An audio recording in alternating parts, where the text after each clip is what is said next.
Hello, my name is Joel Langford. I'm a certified body talk practitioner, and if you're viewing this video, there's good odds that you're interested in some information on brain hygiene. We're going to be teaching you cortices, which is very helpful.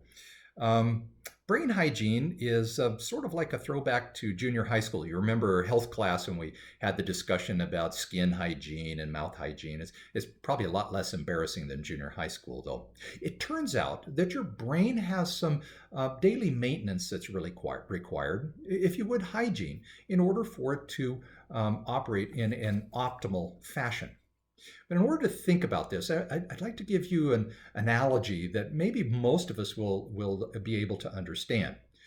Think about your laptop computer. Now, your laptop computer has two fundamental things other than the hard piece of equipment that you have. If it has an operating system, and then it has applications. If you have a Windows product, you're probably running Windows 10. That's the operating system. And you may have all sorts of applications like a camera and Word and a microphone and all sorts of other things that really work together. They work separately, but frankly, they're quite aware of each other and share data. And they do that through the operating system. Let's think about your body mind then. So, your body mind has your brain as its operating system. The operating system actually boots up and gives instructions to absolutely all of the applications that run in your body mind. Those sorts of applications, if you would, might be your heart or your lungs or your immune system or your skin. All the different systems that run that make you work on a daily basis are all coordinated through your brain. Well, it just so happens that your operating system, your brain, can lose efficiency, much like the operating system in your computer, by accumulating gunk. So with your computer, it gets cookies and it gets viruses and it gets worms, and pretty soon your system diminishes in function to the point where it's really pretty irritating. With our brain, it's a little bit similar. For example, during the day, our brain as an operating system may encounter low blood sugar because we went too long in between meals. And that will have an impact on our brain. We may also have, if you would, a physical impact. We may hit ourselves on a cabinet or something like that. Emotional shocks have a huge impact on our brain and really sort of short circuits a lot of the processes that are going on.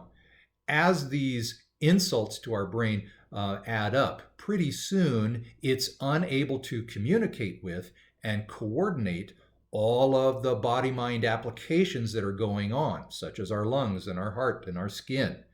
And without that coordination, the shared files, the shared information, and awareness of what's going on in our body mind, we begin to perform in a less than optimal fashion. Our brain gets kind of foggy, and our body doesn't work very well because the brain is not doing all of its job. So let's take a look at a way to fix that. And that is, in body talk, a technique called cortices.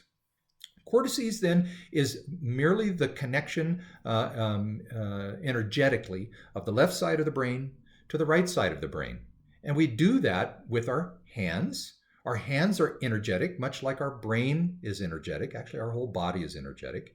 And we use our hands like jumper cables. I'm from Montana, and if you're from the north, you know all about jumper cables. Jumper cables are used to connect one side of your car battery to the other side of the car battery to run energy through it. Brains are like batteries. So we're going to connect left side of the brain to the right side of the brain and run some energy through it, reconnect it. It's fairly similar. So we connect it right at the occipital notch. It's right here. And put the hand across. We take a nice deep breath, pat ourselves on the head, and blow out. We're going to do this twice. Breathe in again, and breathe out. Now we're going to move our hand to the next adjacent spot, just right next to it, fingers all together, and breathe in, and breathe out. When we pat ourselves on the head, we're sending a little electromagnetic force through our head and through our chest, and it's reestablishing all of the functionality. We'll just go right next door, left side to right side. You can tap right on the hand. Electromagnetic force will go right through your hand, right into your brain. breathe out, and breathe in, and breathe out. Our brain goes all the way down to our eyebrows. Prefrontal cortex needs to be connected left to right also. So we'll breathe in, and breathe out, and breathe in, and breathe out.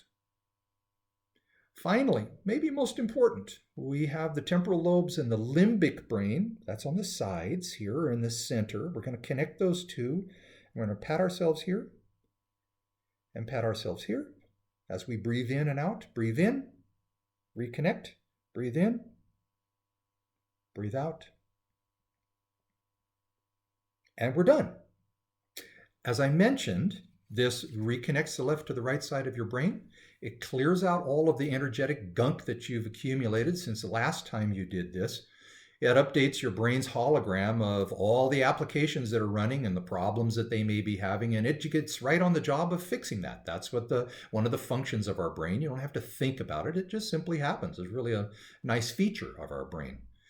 In addition to that, you'll probably find that you're a little more relaxed when you're done. Your mental clarity should improve. So there's some real benefits as far as how you think to doing Cortices. Much like mouth hygiene, we learned we do it in the morning, we do it at night, we do a little flossing, do a little brushing. With the brain, I would suggest that when you get up, you do Cortices, and before you go to bed, you also do Cortices. Frequency is important. Do it every day. If you happen to have an emotionally stressful or physically stressful thing going on, it's also helpful to connect the left to the right side of your brain. So if something really tough goes on, you can slip into the bathroom if you don't want people to see you and simply run through Cortices. It takes about 2 minutes to do Cortices. I hope you've enjoyed this little talk about brain hygiene. I hope it wasn't as bad as junior high school, and I certainly wish you luck in doing Cortices.